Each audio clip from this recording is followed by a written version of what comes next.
Subscribe करें GST platform YouTube channel को और बेल आइकन प्रेस कर लें जीएसटी और इनकम टैक्स की वीडियोस सबसे पहले देखने के लिए। Good morning friends, GST platform के यूट्यूब चैनल में आप सभी का स्वागत है। जी हाँ फ्रेंड्स, जीएसटी पोर्टल के अंदर एक नया फीचर जो है वो एप्लीकेशन सर्विसेज के अंदर इनेबल किया गया है, जो कि आपके लिए काफी ज्यादा यूजफुल हो सकता है।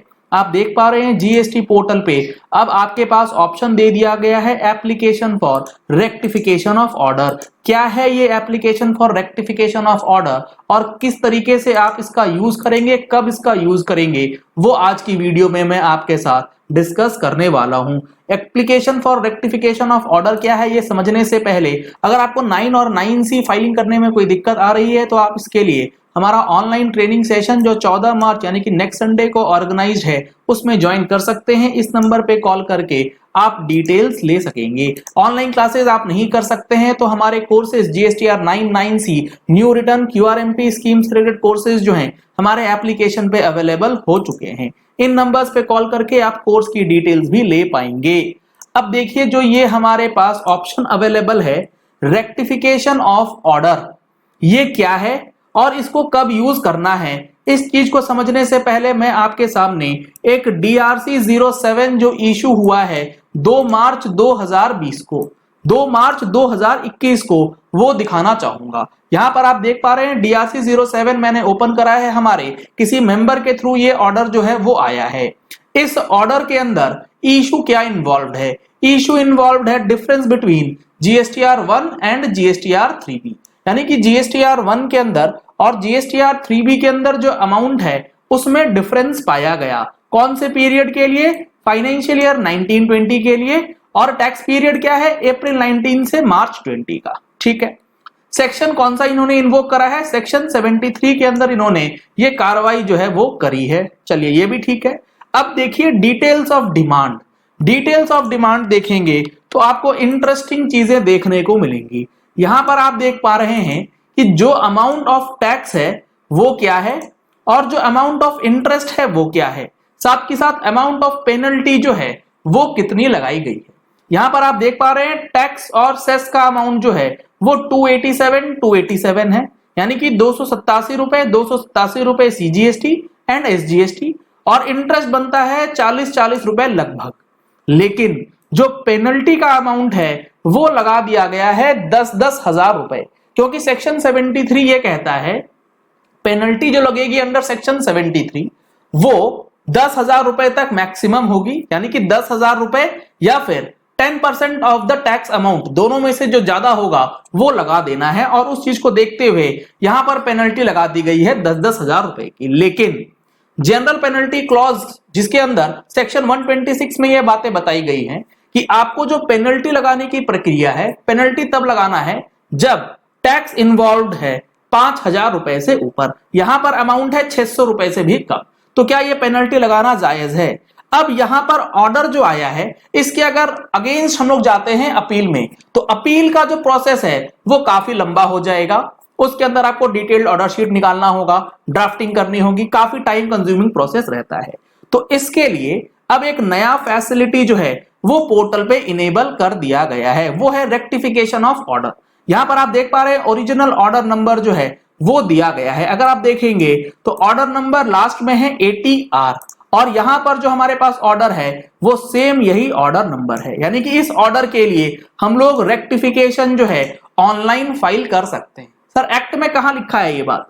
एक्ट में लिखी गई है सेक्शन 161 के अंदर। हालांकि अपील के जो प्रोविजंस है, अपील्स एंड रिविजन्स, वो सेक्शन 107 से लेके सेक्शन 121 के अंदर दिए गए हैं, लेकिन उस 107 से लेके 121 के अंदर इस प्रोविजन को नहीं रखा गया है। ये रखा गया है सेपरेट मिसलेनियस चैप्टर्स के अंदर, जिसमें rectification of errors apparent on the face of record, यानी कि वो मिस्टेक्स, वो एरर्स जो अपरेंट दिख रही हैं रिकॉर्ड से कि वो गलत है, तभी आप इस सेक्शन का यूज कर सकते हैं। जैसा कि इस प्रेजेंट केस में मेरे हिसाब से ये 10 हजार की पेनल्टी जो है वो नहीं लगनी चाहिए थे, सेक्शन 126 को ध्यान में रखते हुए।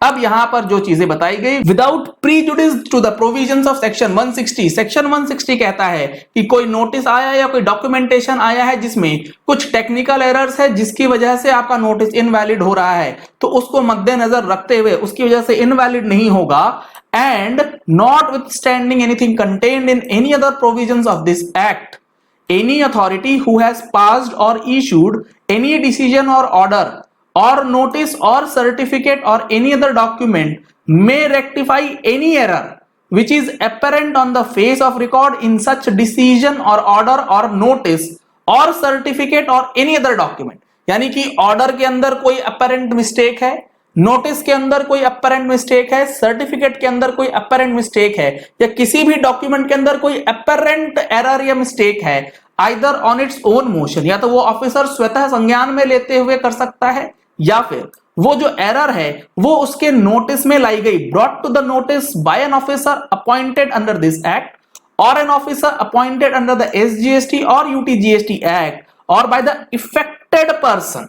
यानी कि असेसी के पास भी ये रेक्टिफिकेशन ऑफ एरर के लिए एप्लीकेशन लगाने का ऑप्शन दिया गया है within a period of 3 months from the date of issue of such decision और ऑर्डर और नोटिस और सर्टिफिकेट और any other document as the case में। यानी कि जिस दिन ऑर्डर पास हुआ, जिस दिन कम्युनिकेट हो गया या डेट ऑफ इशू से 3 महीने के अंदर आपको ये पता लगा कि ये जो ऑर्डर है ये अपरेंटली गलत है, एरर है इसके अंदर, तो आप उसे अपील में जाने के बजाय रेक्टिफिकेशन का जो एप्लीकेशन है वो लगा सकते हैं। यहां पर ओरिजिनल ऑर्डर नंबर सिलेक्ट करेंगे, ओरिजिनल ऑर्डर इशू डेट आ जाएगा, ग्राउंड्स फॉर रेक्टिफिकेशन आप यहां पे डाल सकते हैं, या फिर आप यहां पर सेपरेटली जेपीजी और पीडीएफ फाइल में अपने ग्राउंड्स फॉर रेक्टिफिकेशन अपलोड कर सकते हैं, और अपलोड करने के बाद आप इसे यहां से फाइल करके अगर ऑर्डर गलत था अपरेंटली तो उसे रेक्टिफाई करके आगे की प्रोसीडिंग्स जो है वो कर सकते हैं। Provided that no such rectification shall be done after a period of 6 months from the date of issue of such decision और ऑर्डर और नोटिस और एनी अदर डॉक्यूमेंट। 3 महीने का टाइम है, मैक्सिमम जो 6 महीने का टाइम पार हुआ उसके बाद कोई भी रेक्टिफिकेशन जो है उस पर्टिकुलर एरर के लिए उस नोटिस, डॉक्यूमेंट या ऑर्डर का अलाउड नहीं होगा। Provided further that the said period of 6 months shall not apply in such cases where the rectification is purely in the nature of correction of a clerical or arithmetical error arising from any accidental slip or omission। अगर कोई arithmetical error है या फिर कोई clerical error है तो ये जो 6 महीने का टाइम पीरियड है वो अप्लाई नहीं होगा, वो उसके बाद भी किया जा सकता है। Provided also that where such rectification adversely affects any person the principle of natural justice shall be followed by the authority carrying out such rectification. अगर कोई रेक्टिफिकेशन किया गया है तो वो आपको अगर एडवर्सली इफेक्ट करता है एसएससी को, तो आपको following the principle of natural justice पहले अपॉर्चुनिटी ऑफ बीइंग हर्ड दिया जाएगा, आपको पहले पूछा जाएगा, बताया जाएगा कि ये कार्रवाई आपके लिए की जा रही है, आप आकर के अपना जवाब जो है वो दे दें। तो ये काफी इंपॉर्टेंट फीचर, काफी अच्छा फीचर जो है वो इनेबल किया गया है। अगर आपका केस ऐसा है जो कि आप रेक्टिफिकेशन में जाना चाहते हैं तो इस एप्लीकेशन को यूज कर सकते हैं। चलिए इस वीडियो को यही एंड करते हैं। आशा करते हैं कि आपको ये वीडियो पसंद आया होगा और ये टॉपिक समझ आ गया होगा कि रेक्टिफिकेशन ऑफ ऑर्डर क्या है। अगर आपने हमारी मंथली टैक्स मैगजीन अभी तक सब्सक्राइब नहीं कराई है तो मंथली टैक्स मैगजीन की सब्सक्रिप्शन के लिए आपको नंबर्स स्क्रीन पे दिए गए हैं, इन नंबर्स पे कॉल करके आप अपनी कॉपीज बुक करा सकते हैं। Thank you and have a nice day.